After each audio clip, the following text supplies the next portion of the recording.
Hi everyone. Today I'm going to show you how to create a generator from scratch. To start this, you just come to the Create Generator page on the left, or you can go to your workspace and add a new generator from here. You'll be presented with the workspace area that looks a little like this. First, you're going to need to name your generator. So let's call this a social media post. Now, on the left, there's a few sections. You have input blocks, with constant blocks, image blocks, text blocks, layout blocks, and some enhancer blocks. Input blocks are what people see on the front end. So, for instance, if I pick a text input block, here I can label it as topic or subject that the user would need to input on the simplified version. You can also add a description that will appear on the simplified version. Next, I would add a layout block and also an image block. I'm going to be using Flux. Here you can see the different types of input fields that you can fill out. You can select the image ratio and image size. I'm going to stick with the standard 1024 by 1024. And I'm going to input here, happy person on a sunny day.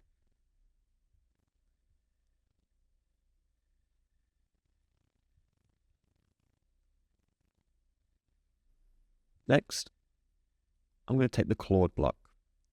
This block is going to be good for creating that text post. I'm going to then select from the drop-down menu Claude 3.5 Sonnet, as this is the most up-to-date and best version of Claude. Now, these two fields here are how you're going to instruct the AI to do what you want it to do. Here in the system instruction, I'm going to tell it that it is a social media post writer.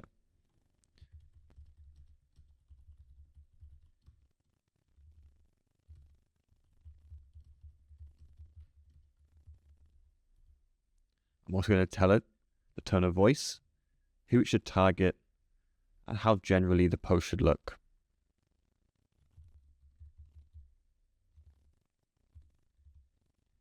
Now that I've outlined what it should look, how it should sound, I now need to tell it the information that it needs to convert into the LinkedIn post. So to do this, I want to be able to reference the user input. And to do that, I will type hashtag, and then here in the drop-down menu, I will select text input 1. And that will automatically fill it in this field for you. And now it will reference what gets put into here. I will also tell it to take this information and write me a good LinkedIn post about it.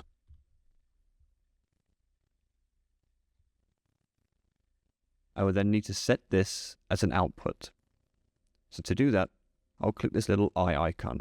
And when you see this orange border, it now means that this is now an output that the user can then input to LinkedIn. And then lastly, I'm going to open up the layout block.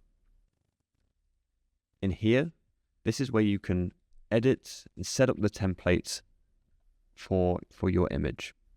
So we know that the image is going to be 1024 by 1024. And now I'm going to bring in the reference to the Flux image block that we have in the other screen. This will now reference it. Let's reset the width and height. And I can take this a step further. If I wanted to, I can also add in a file input block. I'm going to call this one logo. And this will then allow the user to upload an image, preferably their logo. And we can then reference that also in here, just like this. And then I'm going to layer it in the bottom left corner at about 100 pixels by 100 pixels. And then this will generate the image with flux in the background, and then also watermark it with my logo in the bottom left. I will also need to mark the layout block as an output. So now we have two outputs for this. I'll then click save. It will take me to the smaller version of the generator page. And here you'll be able to write in the subject and upload the logo and start generating your social media post. So today I want to be able to talk about UI, UX, and how it is a vital, important aspect to any SaaS business. And then I will also upload our CASSI logo and then start generating. Whilst that's running, I could also post in something else up here. I could go to our cassi.magic.e blog.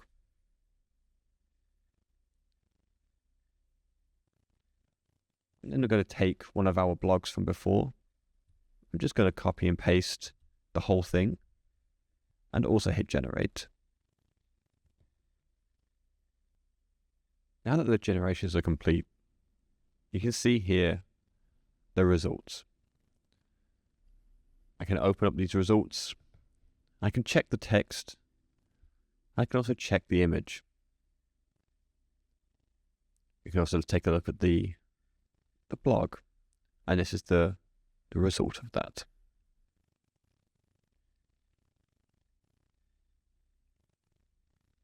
You can always come back and edit the generator itself by clicking this little edit icon on the top right. You can also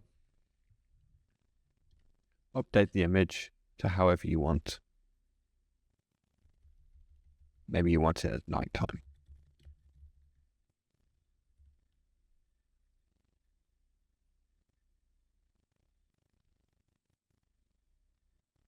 Now, thank you everyone for watching. Hopefully that helps you get started on the basic version of creating a generator. And I'll try and bring out some more tutorials with some more specific examples and how you can chain blocks together to make some really cool outputs.